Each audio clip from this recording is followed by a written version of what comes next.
Welcome to a special vignette episode of Scriptomancy, where today we see that not every deal with the devil is done for selfish reasons. Join me as we draw from the dark pages of the Fiendish Codex 2, Tyrants of the Nine Hells, and witness the depths of a father's love.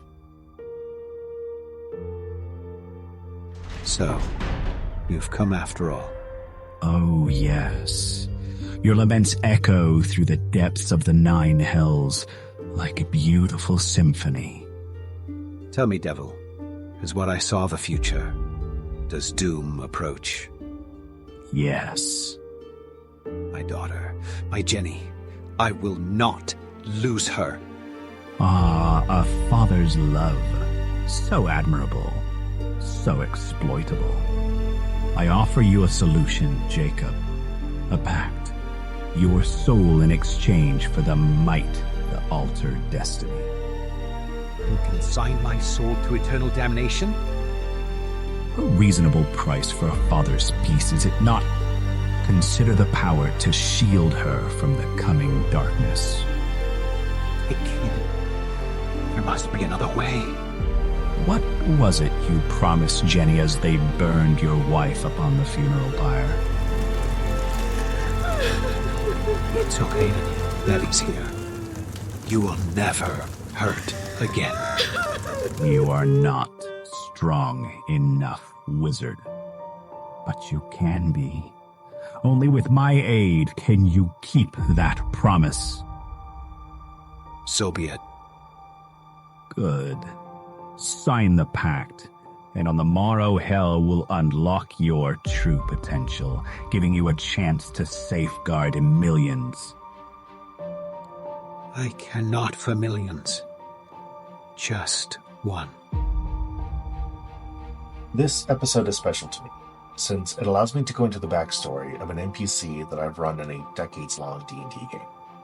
As you saw, the character Jacob Crimson sold his soul for power. Now, context is important. Years ago, his wife died in a random robbery, a pretty meaningless death. And in part, she died because Jacob wasn't strong enough to stop the thieves. He's a small-town wizard. He's not a man of great power. And in a way, he'll be damned if he's ever going to let that happen again. Most certainly to his daughter. So what happened is sometime later, he was casting some scry spell. And he accidentally saw a glimpse of the future.